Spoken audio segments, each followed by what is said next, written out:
El corazón del hombre, por Erich Fromm. 22. 6. Libertad, determinismo, alternativismo. 1. Después de estudiar algunos de los problemas empíricos de la destructividad y la violencia, quizá estamos ahora mejor preparados para atar los cabos que quedaron sueltos en el capítulo 1. Volvamos a la cuestión. ¿El hombre es bueno o es malo? ¿Es libre o está determinado por las circunstancias? ¿O son erróneas esas alternativas y el hombre no es ni esto ni aquello? ¿O es esto y aquello? La respuesta a esas preguntas servirá mejor a nuestro propósito si empezamos por el estudio de una cuestión más. ¿Puede hablarse de la esencia del hombre o de su naturaleza? Y si se puede, ¿cómo habría de definirse? En cuanto a la pregunta de si puede hablarse de la esencia del hombre, fácilmente se advierten dos puntos de vista contradictorios. Según uno, no existe tal esencia del hombre. Este punto de vista lo sustenta el relativismo antropológico, que sostiene que el hombre no es más que el producto de normas culturales que lo moldean. Por otra parte, el estudio empírico de la destructividad tiene sus raíces en este libro, en la opinión sustentada por Freud y otros muchos de que existe la naturaleza humana. En realidad, toda la psicología dinámica se basa en esta premisa. La dificultad de encontrar una definición satisfactoria de la naturaleza humana estriba en el siguiente dilema. Si suponemos que cierta sustancia constituye la esencia del hombre, estamos obligados a una posición antievolucionista, antihistórica, que implica que no hubo ningún cambio fundamental en el hombre desde el momento mismo de su aparición. Es difícil de conciliar esta opinión con el hecho de que hay una enorme diferencia entre nuestros antepasados menos desarrollados y el hombre civilizado tal como aparece en los últimos 4 a 6.000 años de historia. Por otra parte, si se acepta un concepto evolucionista y se cree, en consecuencia, que el hombre cambia constantemente, ¿qué queda como contenido de la supuesta naturaleza o esencia del hombre? Tampoco resuelven este dilema las definiciones del hombre como animal político, Aristóteles, animal que puede hacer promesas, Nietzsche, o animal que produce con previsión y con imaginación, Marx. Estas definiciones expresan cualidades esenciales del hombre, pero no tocan a la esencia del hombre. Creo que puede resolverse el dilema definiendo la esencia del hombre no como una cualidad o una sustancia dada, sino como una contradicción inherente a la existencia humana. Se encuentra esta contradicción en dos series de hechos. 1. El hombre es un animal, pero su equipo de instintos, en comparación con el de los demás animales, es incompleto e insuficiente para asegurarle la supervivencia a menos que produzca los medios para satisfacer sus necesidades materiales y cree el lenguaje y herramientas. 2. El hombre, como los demás animales, tiene inteligencia que le permite usar procesos mentales para conseguir objetivos inmediatos, prácticos. Pero el hombre tiene otra cualidad mental de que carecen los animales. Tiene conocimiento de sí mismo, de su pasado y de su futuro, que es la muerte, de su pequeñez e impotencia. Conoce a los otros, como amigos, como enemigos o como extraños. El hombre trasciende toda la vida de otro porque es, por vez primera, consciente de la vida de sí mismo. El hombre está en la naturaleza, sometido a sus dictados y accidentes, pero trasciende la naturaleza porque carece de la ignorancia o inconsciencia que hace del animal una parte de la naturaleza, como uno con ella. El hombre se encuentra ante el espantoso conflicto de ser prisionero de la naturaleza, pero libre en sus pensamientos. De ser una parte de la naturaleza y ser, sin embargo, una rareza de la naturaleza, por así decirlo, de no estar aquí ni allí. El conocimiento que el hombre tiene de sí mismo lo hizo un extraño en el mundo, aislado, solitario y amedrentado. La contradicción que he descrito hasta ahora es, en lo esencial, la misma de la opinión clásica, según la cual el hombre es cuerpo y alma, ángel y animal, que pertenece a dos mundos antagónicos entre sí. Lo que quiero destacar ahora es que no basta con ver este conflicto como esencia del hombre, es decir, como aquello por cuya virtud el hombre es hombre.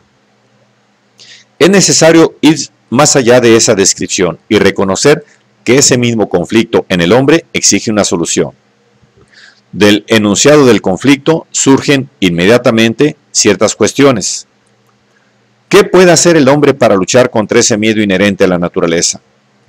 ¿Qué puede hacer el hombre para encontrar una armonía que lo libere de la tortura de la soledad y le permita sentirse en el mundo como en su casa, encontrar un sentimiento de unidad? La respuesta que el hombre tiene para dar a esas preguntas no es una respuesta teórica, aunque se refleje en las ideas y las teorías sobre la vida, sino una respuesta de todo su ser, de su sentimiento y su actuación. La respuesta puede ser mejor o peor, pero aún la peor respuesta es mejor que ninguna. Hay una condición que debe llenar toda respuesta. Debe ayudar al hombre a vencer la sensación de aislamiento y adquirir un sentimiento de unión, de unidad, de pertenecer a un conjunto. Hay muchas respuestas que el hombre puede dar a la cuestión que le plantea el hecho de haber nacido humano, y en las páginas siguientes las estudiaré brevemente. Quiero subrayar de nuevo que ninguna de estas respuestas como tal constituye la esencia del hombre. Lo que constituye la esencia es la pregunta y la necesidad de una respuesta.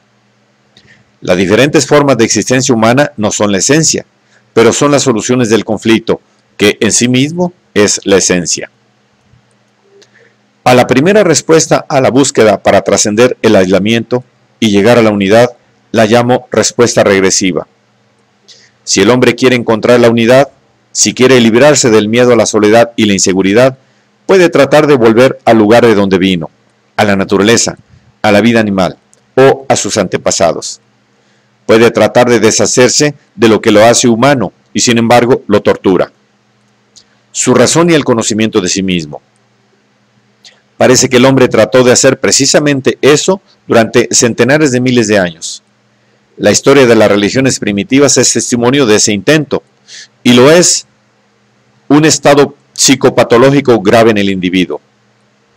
En una forma u otra, encontramos tanto en las religiones primitivas como en la psicología individual el mismo estado patológico grave, la regresión a la existencia animal, el estado de preindividuación, al intento de prescindir de lo que es precisamente, específicamente humano.